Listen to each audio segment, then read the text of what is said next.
সুপ্রিয় শিক্ষার্থীরা, আমরা আগের পেজগুলোর মতোই 361 পেজটা নিয়ে আলোচনা করব।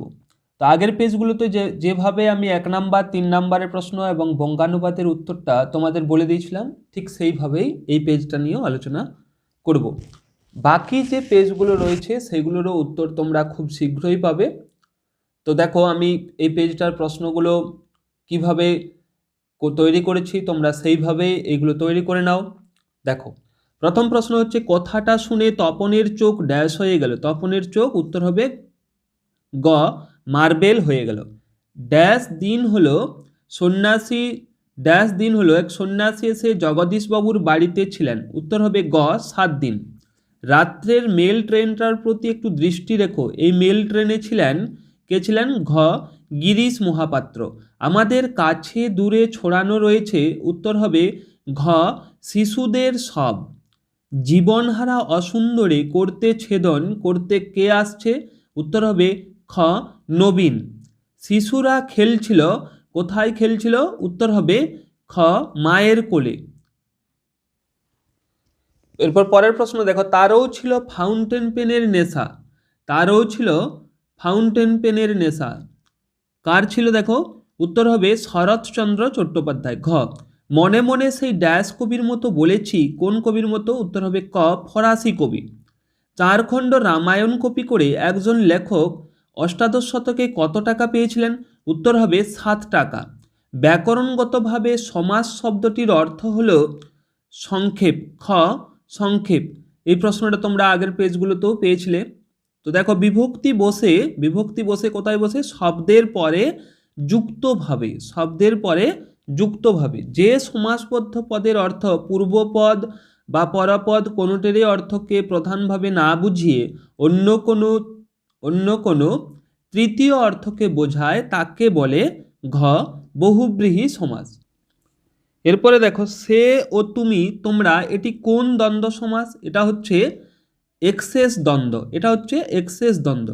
মুখে ভাত হলো যে সমাস, সেটা হলো ওলব বহুব্রীহি। কারণ এটার ব্যাস বাক্য হচ্ছে মুখে ভাত দেওয়া হয় যে অনুষ্ঠানে। এরপর শিশুর শরীর কুসুমের মতো কোমল। কোমল মানে হচ্ছে নরম, তাই এখানে কোমল হলো ঘ, সাধারণ ধর্ম।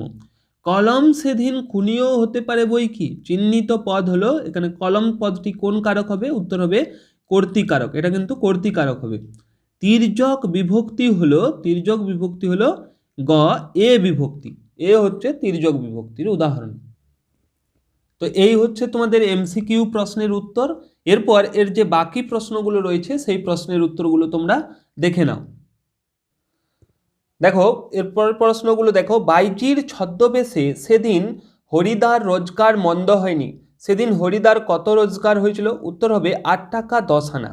পরের প্রশ্ন, মেসোর উপযুক্ত কাজ হবে সেটা। কোন কাজটা মেসোর উপযুক্ত কাজ হবে? উত্তর হলো সন্ধ্যাতারা পত্রিকায় তপনের লেখা গল্পটি ছাপিয়ে দেওয়া। এটাই হচ্ছে মেসোর উপযুক্ত কাজ। পরের প্রশ্ন দেখো, বুকের রক্ত ছলকে ওঠে তপনের, কেন? উত্তর হচ্ছে, তপন যখন তার প্রথম গল্পটি সম্পর্কে একেবারে আশাছাড়া হয়ে বিষণ্ণ মন নিয়ে বসে আছে, এমন সময় তার ছোট মাসি এবং মেসো হাতে সন্ধ্যাতারা পত্রিকা নিয়ে বেড়াতে এলো, যা দেখে তপনের বুকের রক্ত ছলকে ওঠে। এর পরের প্রশ্ন দেখো, কিন্তু এই জানোয়ারটাকে ওয়াচ করবার দরকার নেই বড়বাবু। এখানে কার কথা বলা হয়েছে? উত্তর হচ্ছে, দেখো, পথের দাবি গল্পে জগদীশবাবু গিরিশ মহাপাত্র সম্পর্কে একথা বলেছিল। পরের প্রশ্ন, বাবাই একদিন এর চাকরি করে দিয়েছিলেন। কার বাবা কাকে চাকরি করে দিয়েছিলেন? উত্তর হচ্ছে, দেখো, অপূর্বর বাবা নিমাই বাবু চাকরি করে দিয়েছিলেন। এরপর পরের প্রশ্ন দেখো, সেনাপতি পদে আমি বরিনু তোমারে, কে কাকে সেনাপতি পদে বরণ করলেন? উত্তর হলো রাবণ মেঘনাদকে সেনাপতি পদে বরণ করলেন। এরপর পরের প্রশ্ন দেখো, সেই হোক তোমার সভ্যতার শেষ পুণ্যবাণী। পুণ্যবাণীটি কি? উত্তর হচ্ছে, দেখো, পুণ্যবাণীটি হলো ক্ষমা করো। পরের প্রশ্ন, প্রলয় উল্লাস কবিতাটি কোন কাব্যগ্রন্থের অন্তর্গত? উত্তর হলো অগ্নিবীণা কাব্যগ্রন্থের অন্তর্গত। পরের প্রশ্ন, অসুখী একজন কবিতাটি তর্জমা করেন কোন কবি? উত্তর হবে নবারুণ ভট্টাচার্য। হায় ছায়াবৃতা আফ্রিকাকে ছায়াবৃতা বলার কারণ কি? উত্তর হচ্ছে আফ্রিকা ছিল জঙ্গলাকীর্ণ ও বনস্পতির নিবিড় পাহারায় ঘেরা।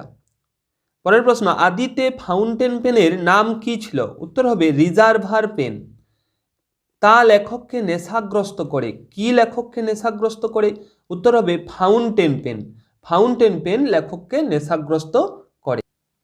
এরপরের প্রশ্ন দেখো, কুইল কার ইংরেজি নাম? উত্তর হবে পালকের কলমের ইংরেজি নাম। পরের প্রশ্ন দেখো, প্রাচীনেরা কি বলতেন? তিল ত্রিফলা শিমুল ছালা ছাগ দুগ্ধে করি মেলা লোহ পাত্রে লোহায় ঘষি ছিঁড়ে পত্র না ছাড়ে মসি। এরপরে এই হচ্ছে দেখো তোমাদের কবিতার প্রশ্ন। এরপরে এর ব্যাকরণের প্রশ্নগুলো তোমরা দেখে নাও। দেখো প্রথম প্রশ্ন হচ্ছে সমস্যমান পদ কাকে বলে? উদাহরণ দাও। উত্তর হচ্ছে দেখো, যে সমস্ত পদের সমন্বয়ে সমস্ত পদের সৃষ্টি হয় তাদের প্রত্যেকটিকে সমস্যমান পদ বলে। উদাহরণ হচ্ছে দেখো, বৃক্ষচ্ছায়া, ব্যাস বাক্য হচ্ছে বৃক্ষের ছায়া। এই পদগুলো হচ্ছে সমস্যমান পদ। এই পদগুলো হচ্ছে সমস্যমান পদ। এখানে তোমরা সমস্যমান পদ লিখে দেবে, সমস্যমান পদ। এরপর পরের প্রশ্ন দেখো, তুষার ধবল, তুষারের ন্যায় ধবল, এটা কোন সমাসের উদাহরণ? উত্তর হচ্ছে উপমান কর্মধারয় সমাস। উত্তর উপমান কর্মধারয় সমাস। পরের প্রশ্ন, একটি ব্যতিহার বহুব্রীহি সমাসের উদাহরণ দাও। উত্তর হচ্ছে হাতাহাতি, হাতে হাতে যে যুদ্ধ। মন মাঝি, মনরূপ মাঝি, এখানে উপমেয় ও উপমান কোনটি? উপমেয় মন আর উপমান মাঝি। পরের প্রশ্ন, ইন্দ্রজিৎ সমাস। উত্তর হচ্ছে ইন্দ্রকে জয় করেছেন যিনি, উপপদ তৎপুরুষ সমাস। পরের প্রশ্ন, অকারক পদ বলতে কি বোঝো? উত্তর হচ্ছে দেখো, বাক্যে ক্রিয়াপদের সঙ্গে নাম পদের কোনো সম্পর্ক স্থাপিত না হলে তাকে অকারক পদ বলে। অকারক পদ দুই ধরনের হয়, সম্বন্ধ ও সম্বোধন পদ। এটা হচ্ছে অকারক পদের উদাহরণ। এই দুটো হচ্ছে অকারক পদ। এরপরে দেখো, অনুক্ত কর্তা কাকে বলে? উদাহরণ দাও। উত্তর হচ্ছে দেখো, অনুক্ত শব্দের অর্থ হলো উক্ত নয়। কর্মবাচ্য ও ভাববাচ্যের কর্তা প্রধান রূপে উক্ত হয় না বলে সেই কর্তাকে অনুক্ত কর্তা বলে। উদাহরণ হচ্ছে দেখো, যেমন বাল্মীকি কর্তৃক রামায়ণ রচিত হয়েছে, এটা হচ্ছে অনুক্ত কর্তার উদাহরণ। এরপরে দেখো, চোখে দেখা যায় না, এটা কারক নির্ণয় করতে হবে। উত্তর হবে করণ কারকে এ বিভক্তি। উদাহরণ দিয়ে কর্মে শূন্য বিভক্তির প্রয়োগ দেখাও। উত্তর হচ্ছে রাম শ্যামকে বাংলা পড়ান। এখানে বাংলা হচ্ছে কর্মে শূন্য বিভক্তি। এরপর প্রযোজক কর্তার একটি উদাহরণ দাও। উত্তর হচ্ছে মা শিশুকে চাঁদ দেখান। এখানে যার নিচে দাগ দেওয়া আছে অর্থাৎ মা হচ্ছে প্রযোজক কর্তা। পরের প্রশ্ন দেখো, বাবুজি, অর্থাৎ এইখানে তোমাদের ব্যাকরণের প্রশ্ন শেষ। এরপর এর যে 3 নাম্বারের প্রশ্নগুলো আছে, এই 3 নাম্বারের প্রশ্নের উত্তরগুলো তোমরা দেখে নাও আমি কিভাবে তৈরি করেছি। উত্তর দেখো, শরৎচন্দ্র চট্টোপাধ্যায়ের পথের দাবি গল্পে উদ্ধৃত অংশটির বক্তা হলেন রামদাস তলোয়ারকর। এরপর পরের উত্তরটা হচ্ছে দেখো, যে তার কথার মধ্যে দিয়ে কোন সত্যটি প্রকাশ পেয়েছে। উত্তরটা দেখো, রামদাসের সঙ্গে কথোপকথনকালে অপূর্ব বলে পুলিশকর্তা নিমাইবাবু তার কাকা এবং শুভাকাঙ্ক্ষী হলেও তিনি অপূর্বর কাছে ততটা আপন নন যতটা আপন হতে পারেন একজন দেশপ্রেমী বিপ্লবী। এই উক্তিটির মধ্য দিয়ে বিপ্লবীদের প্রতি অপূর্বর অন্তরের শ্রদ্ধা এবং ব্রিটিশ পুলিশ বাহিনীর প্রতি বিতৃষ্ণার সত্যটি গভীরভাবে প্রকাশিত হয়েছে। তাহলে এই সত্যটাই তার কথোপকথনের মধ্যে, অর্থাৎ রামদাসের কথার মধ্য দিয়ে এই সত্যটাই প্রকাশিত হয়েছিল। এরপরের প্রশ্ন দেখো, আজ আর অন্য কথা নেই, আজ দিনটির বিশেষত্ব কি? সেদিন আর কথা নেই কেন? উত্তর হচ্ছে দেখো, আশাপূর্ণা দেবীর জ্ঞানচক্ষু গল্পে আজ বলতে সেই দিনটির কথা বলা হয়েছে যেদিন সন্ধ্যাতারা পত্রিকায় তপনের লেখা গল্প ছাপা হয়েছে বলে সকলে জানতে পারি। সেদিন আর কথা নেই কেন? দেখো পরের অংশটা দেখো।